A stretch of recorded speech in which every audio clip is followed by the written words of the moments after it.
başka kol arkadaşlar. Bak karşıdan daha zayıf gelen bir yer.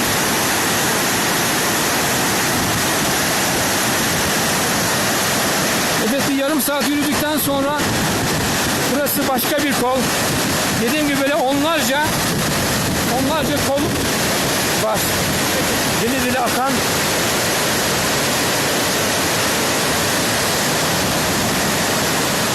Şuradan şöyle çıkayım.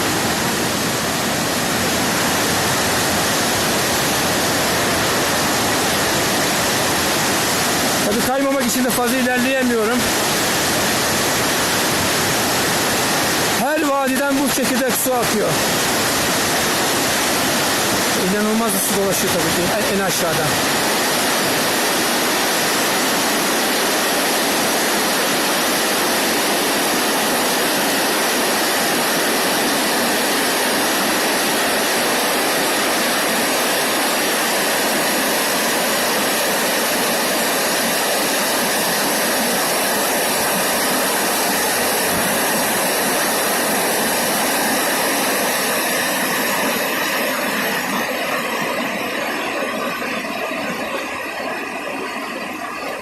Rabbimin insanlara olan hediyesi.